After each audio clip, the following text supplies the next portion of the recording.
di surgaku. Sekarang ini saya ingin berubah untuk jadi lebih baik. Jujur, semua ini saya lakukan karena wanita yang saya cintai.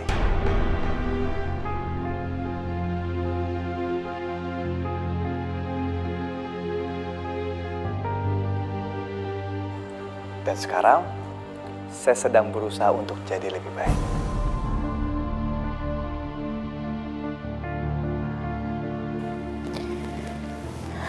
Om, Tini istirahat ke kamar dulu ya. Ya sudah, silakan.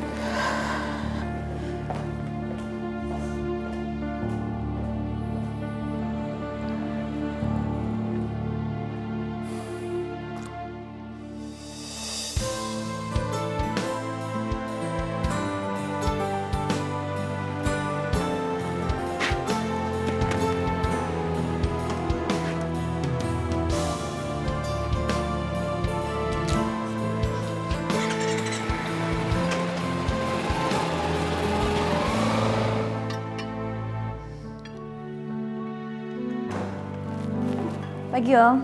Pagi Tante. Selamat pagi. Pagi. Yuk sarapan yuk bareng yuk.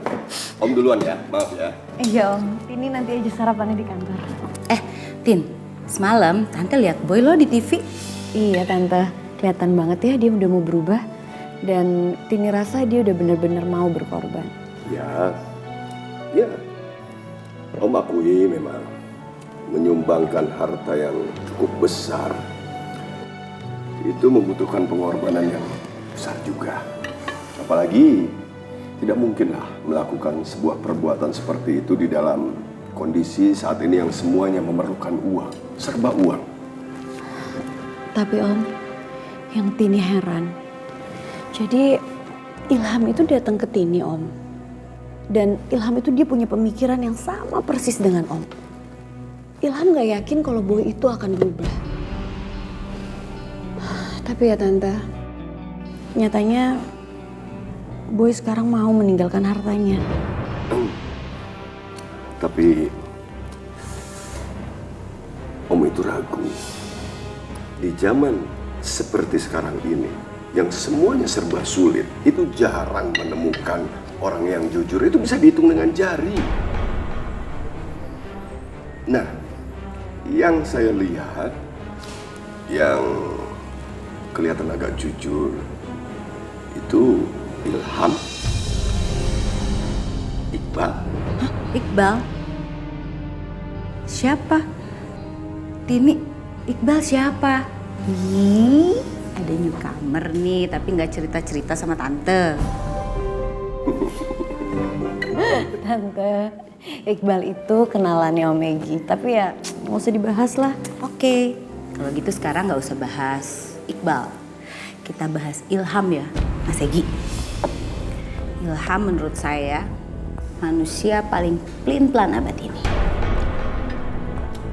Ilham itu pelin-pelan. Tapi dia itu bukan pembohong. Tidak mungkin Ilham itu merusak hubungan antara Boy sama Kantini hanya buat ambisinya. Karena bukan tipe seperti itu Ilham. Mas Egi, nggak usah pura-pura polos. Zaman sekarang, apapun bisa terjadi. Apalagi demi cinta. Om, Tante, dalam Islam pernikahan harus didasari oleh niat yang baik. Dan Tini melihat ada perubahan baik dari Boy. Tini rasa itu semua udah cukup Om. Mungkin Allah sudah menentukan jodoh Tini adalah Boy. Jadi Ilham, dia hanya bagian dari masa lalu Tini. Ya. Kita sama-sama lihat nanti ya. Ya udah, Tini sekarang harus kantor karena Tini ada meeting. Selamat makan ya Om. Tante, Tini pergi dulu ya. Assalamualaikum. Waalaikumsalam. Salam, hati-hati. Iya.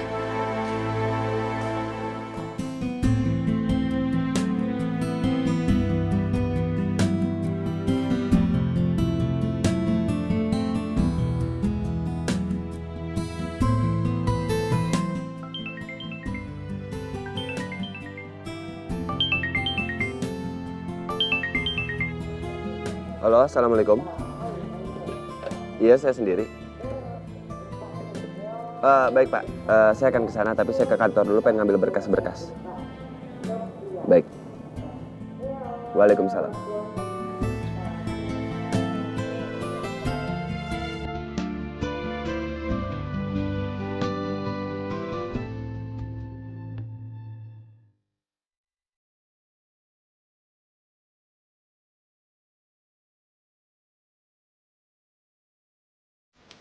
Ilham itu pelintang. Tapi dia itu bukan pembohong. Tidak mungkin Ilham itu merusak hubungan antara Boy sama Kantini hanya buat ambisinya. Karena bukan tipe seperti itulah. Om Egi benar soal Ilham. Dia nggak akan melakukan hal itu, apalagi sampai bohong. Tapi apa mungkin Boy masih main-main dengan perempuan lain? Ya Allah, aku akan terus menjalani jalan yang kau berikan ini. Apapun yang kau arahkan, aku akan ikuti. Termasuk jika aku harus melupakan Ilham atau Boy, atau malah melupakan keduanya. Bismillahirrahmanirrahim.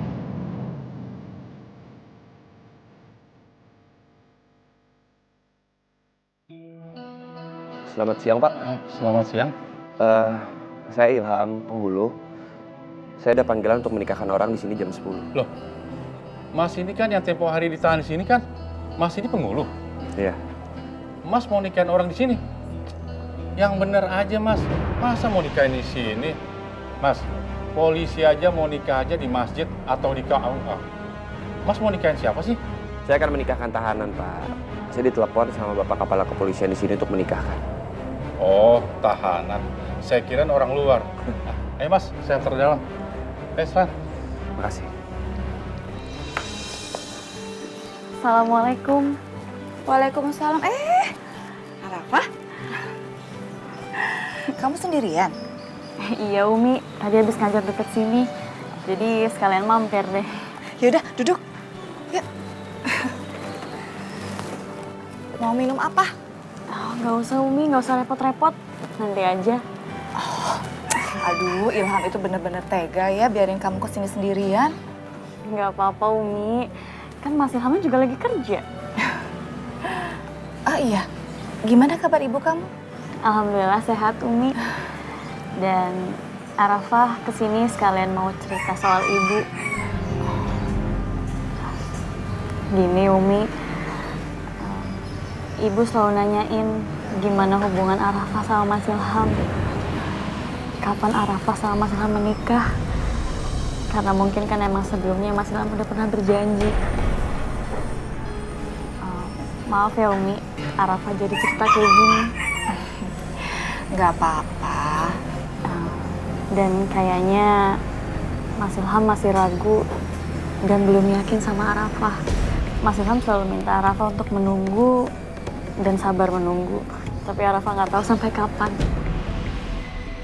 Iya, Arafah, kamu kan tahu, kamu bukan yang pertama diperlakukan seperti ini. Waktu dulu dengan Kantini pun juga sama Ilham seperti ini. Umi nggak tahu kenapa anak itu seperti, ya, ragu-ragu terus.